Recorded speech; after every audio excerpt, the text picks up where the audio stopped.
Welcome back everyone to episode 2 of Let's Play Aerobiz Supersonic.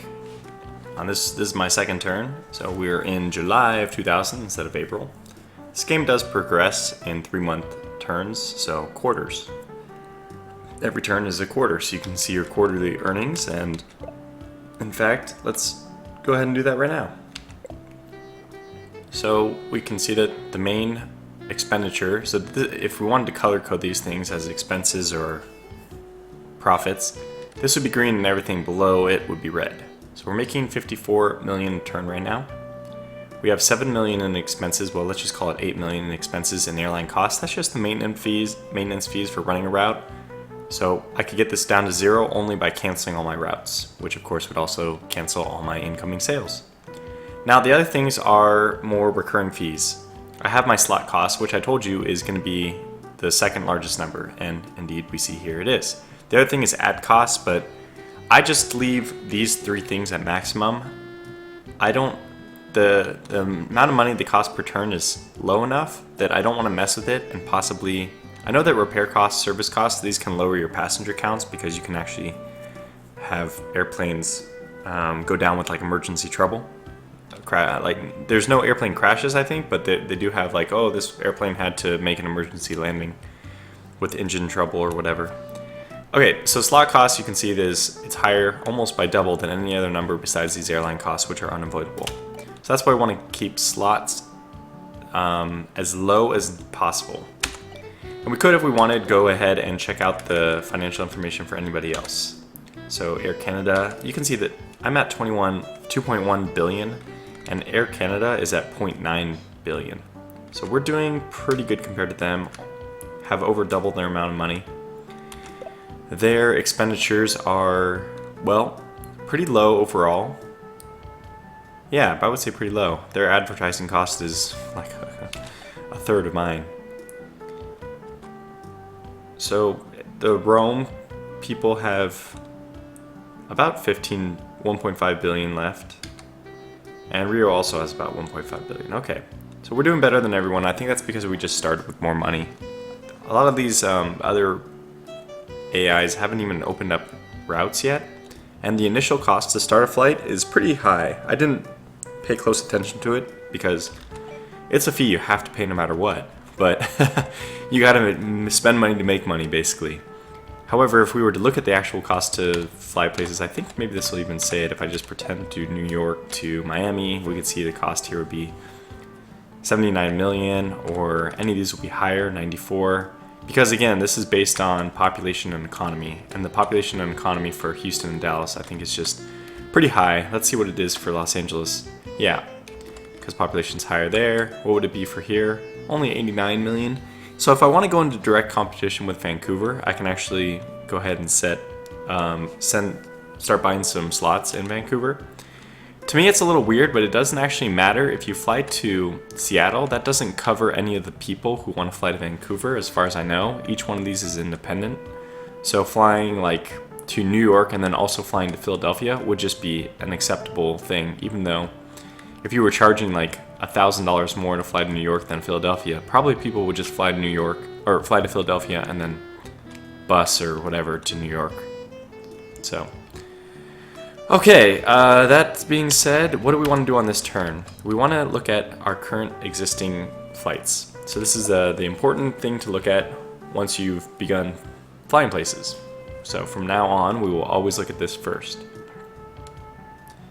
My flight to San Francisco is making a lot of profit, and it's also almost at full load, so 90%. I could lower this to 45%, which would probably give me maybe 95% load, but I think that the increase in load won't compensate for the decrease in fare as far as total profit goes. And like I said, right now I'm only interested in profit, so we're going to go ahead and keep it exactly where it is. And we can see that even though I'm using almost half the number of passengers, the statistics between New York and Seattle are such that I don't even have a full load for this one. And so it works out perfect. 94% is a great number to have at full flights. I don't want to add another airplane to get more flights, and I can't raise the fare any more than it already is, so we're good there. And Denver's not making too much money. What was the initial cost to fly from New York to Denver? I'm gonna go ahead and look at that after this. So we should see what is the return on investment for this flight. That it profits 9 million a turn right now. It'd be interesting to see. And this was at 96%, 92%. So all the flights are exactly where I want them, around the 90% mark. Just go ahead and take a look at that. What was the initial setup cost for Denver? So it was 81, and I'm making 9. So it's gonna take basically 9, 10 turns to earn back what I spent to actually make the original flight. That's something you kind of want to avoid. Maybe the Denver flight wasn't the optimal, but we've already made it. So no use crying over spilt milk. Let's push on. The only thing that we want to accomplish this turn, besides looking at the existing flights and tweaking them, which we don't want to tweak in this case, so we want to buy some more airplanes. We know that next turn we're going to get a lot of new flights available. We're going to have one flight to Tokyo, so I want to make sure I have at least 3 MD-12s available. So I'm going to go ahead and buy 2 more. Okay, good. So I want 3 total. And it's going to cost a bit, but, well, spend money to make money, right? Next I want to do a lot more MD-100s, just because I'm going to need these. Okay, actually, next turn I'm getting Los Angeles, which could be... I'm actually only going to get 3 of these, I think. Just as preparation for possible expansions down the road. And I don't want any more MD-11s. Like I said, because this MD-11s have 60 and 60, they're not as valuable to me as just getting a little bit more use out of the higher passenger. Like the difference, 360, I don't know, these MD-11s do fly pretty far though. And they have slightly less seats. I'm going to stick with the MD-12, yeah. I'm going to go with my gut here. It says that I should stick with the MD-12. So I got the MD-12s, which we'll use for the Tokyo route. I'm just going to show you Boeing, even though I don't want to buy any of their... Oh no, I do want to buy the Boeing 777. This is the reason why I avoid the 747, although, yeah, it looks cool. But, but it has a lot of seats, true. All these things you're saying, they're all true, but look at the statistics on this. The MD-12 is 50% better in both of these categories than the 747, which is a good reason to avoid this. It's also really super expensive, and just for this this will make the maintenance on your costs rather high. You can still pull a profit, but if you're in competition, the first thing that I look to cut is these overheads, the efficiency, gas efficiency, and repair efficiency overhead. And this is why I like the 777, because although it is pretty short range, 5500, it's got very high efficiency ratings for the non-MD-100 flights. So I'm going to actually want a lot of these. I want probably 6. I want 2 for Hawaii, 2 for London, and probably 2 for Los Angeles as well. So let's go ahead and get 6 total. Yeah, it's going to cost us a lot of money. We're down to 1.5 billion now. And that's all the purchases we want to do for this turn. So we've done it. We've done both the things I want to do. While we're at it, I might as well just show you. These guys buy back your planes at about... let me see, what is it? Okay, an MD-12 is 66 million. Let's go over and see what the initial cost of an MD-12 is.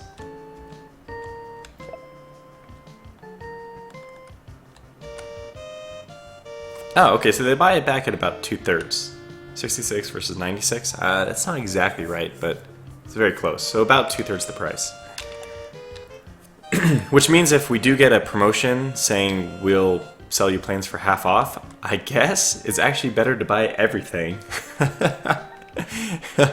And then just resell all the ones we don't want. Interesting. I don't know if you noticed, but this is the outline of North America, and this is Europe, so we can see that Boeing is here. McDonnell Douglas is here. I'm not sure where this world lease is supposed to be. Is that Canada? New York? No idea. Okay, so let's go to France for Airbus. just to check out their airplanes. I'm not going to actually buy the A340, but here it is. So this is a long range, decently efficient airplane. Pretty low on the wrench, but only 330 seats. I would say it competes pretty well with the MD-12. However, I think because our relationships with Europe are not quite as good, they will charge us more for their airplanes, so I will avoid them. I'm also going to avoid Tupolev and Ilyushin because they don't like us at all. So their airplanes are also really crappy too. They have very low efficiencies. I'll just show you Tupolev. So this is their close range one, their 210, 2800. So obviously this is comparable to the MD-100, which has like an 80 and a 70 here, and they have 68 for both, which is just terrible for a short-range airplane. And that's the trick, that the Russian airplanes are made pretty poorly in this game, so I'm not sure if that's reality, it's just the way this game was made. And because we don't have any new slots, we can't make any new flights, we don't have any new people to negotiate for new slots, there's nothing to do on this turn except for end it, and move on to the next one.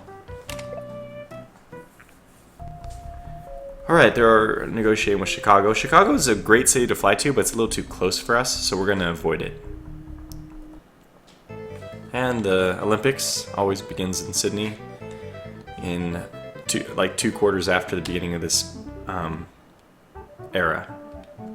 But you can never get there in time. It takes 6 months just to get the slots. So. Okay, so now it looks like Air Canada's profit margin is pretty good compared to us. We're doing alright though, whatever. There's no competition yet. It'll be interesting when Air Canada and I actually fly to the same place. Rio, you can see this is like the typical situation for the AI when they're starting on these terrible places like Sao Paulo. They barely are making any profit. You can see that that's with all the other overhead, but that's not enough money to earn back the money they spent on opening the new routes and buying the airplanes.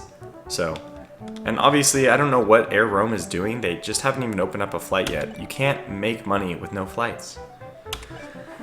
Whatever. So that's their prerogative. And we are going first again. Amazing. 3 times in a row. This will be a pretty busy turn for us, because we have quite a few things to do. So we got our 2 MD-12s and our 3 MD-100s and then our 777s. Good. And one of our guys is still out in London. That's fine. So I will, if I make a new route, when I go through my existing routes, I'll go through the new route as well, which is redundant. So it's always best to start, the first thing is go through your old routes.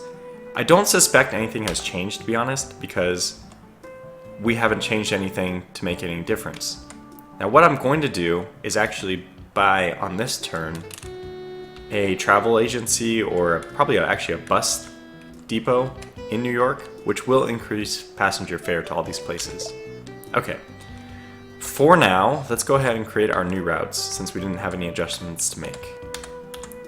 Let's do New York to LA. And we're going to start using these beautiful 777s.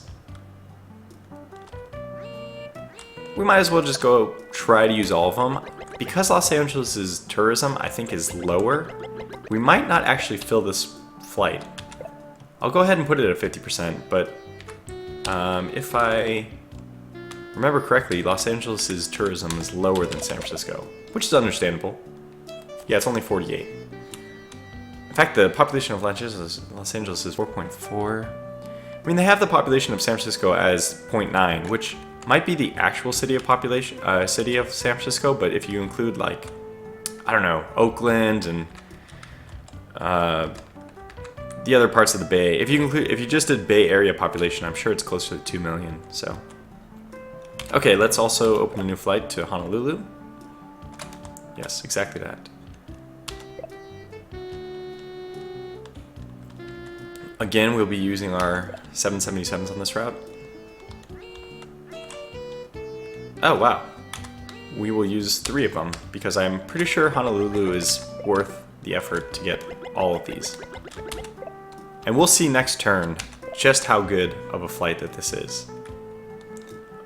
Okay, next I want to open one more flight. The big cash cow international flights are the best money makers because they have the longest distance.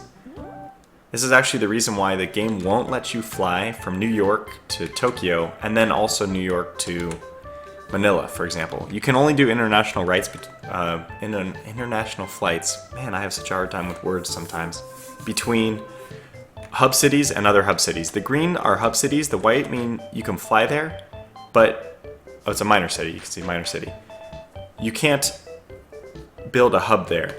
So international flights have to be between hub cities because you have to build a hub to the place where you fly. In this case, we're going to be doing it to Tokyo. So you can see the distance is 6,700 miles, which is excellent. The longer the distance, the more money we're going to make. Because Tokyo is just insane, the cost is really, really high. So we'll be spending 237 million, so 237 million compared to my 409, just on opening this route. However, I hope to make that back in less than 10 turns. We'll definitely be using our MD-12s on this one, with pretty good efficiency, and we'll take all the flights per week. Again, we'll just max out everything. We're not in competition yet, so I think we can get away with that. Alright, now if I went to modify existing flights, we'll see that the first thing that pops up are our new flights, which is why I think it's better to actually do all your route adjustment at the beginning of a turn. And we still have some people left over. We can see that we have 3 people ready to negotiate for things. First thing I want is a hub in Tokyo. So let's go ahead and make a hub here. Okay, go for a regional hub.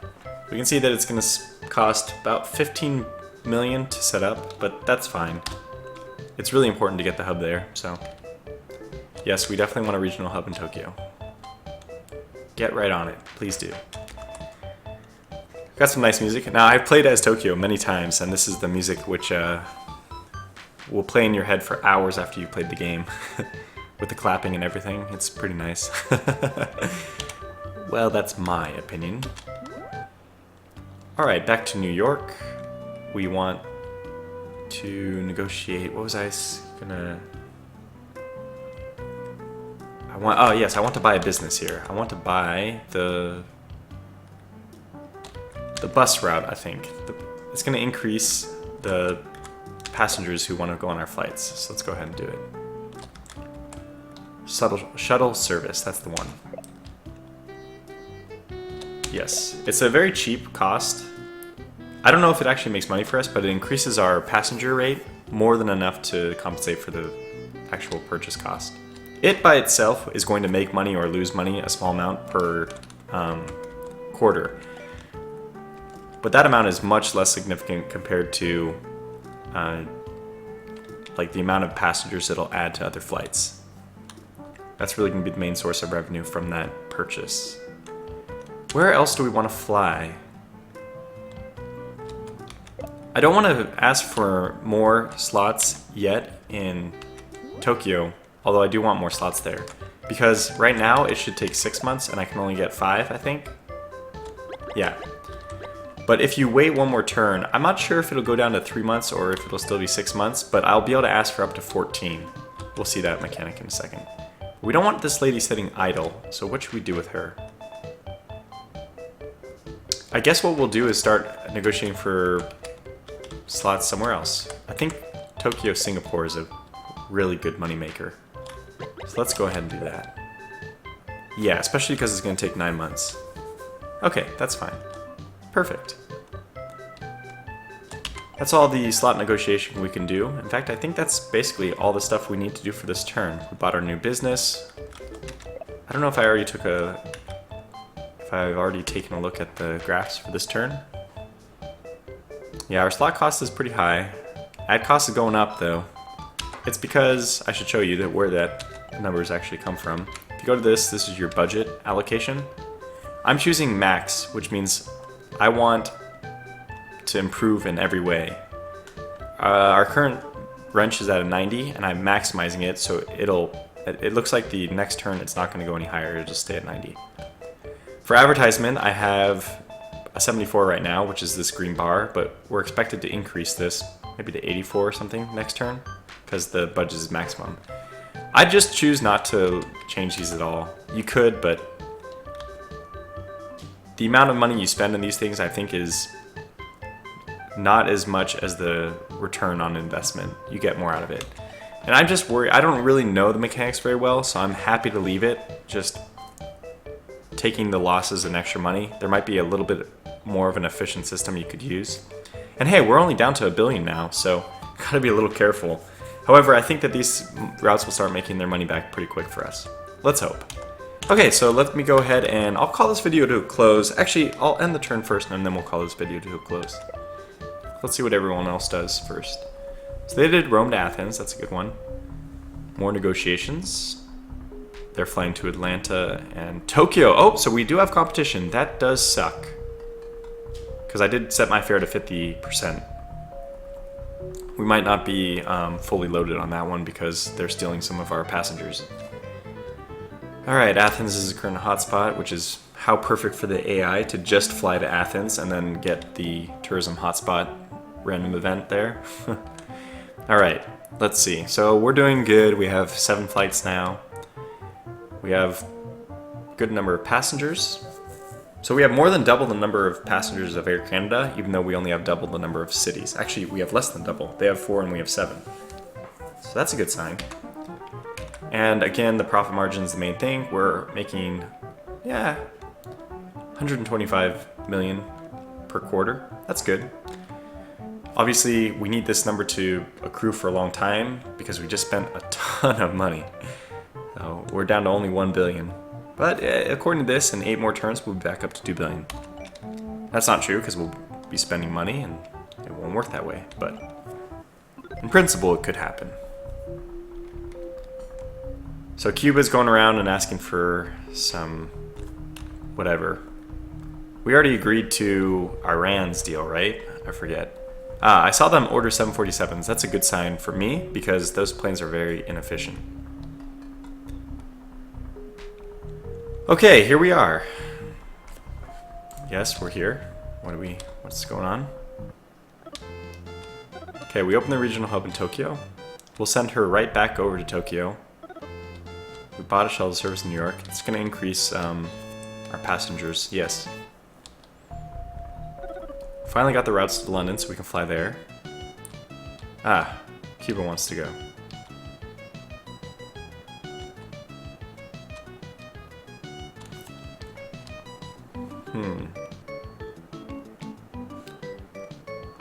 What I think you're supposed to do is not accept these requests, that they're almost never helpful. Let's see. This is like the cost of 2 airplanes. It's pretty significant. And I'm not going to want to compete in Southeast Asia, or in South America anyways, because that's where somebody else's home base is. So I'm going to go ahead and say no to this one. Although it would be easier to compete in South America than it would be to compete in the Middle East. At least the Middle East is nobody's home base is there. So I should be on at least even footing with anybody. And maybe that one Iraq negotiation will give me the leg up. Okay, but that's all I want to do for this turn. I mean, that's not all I want to do for this turn. I want to do for this video. So I'll call this one to a close and I'll pick up in the next episode. Thanks for watching, guys.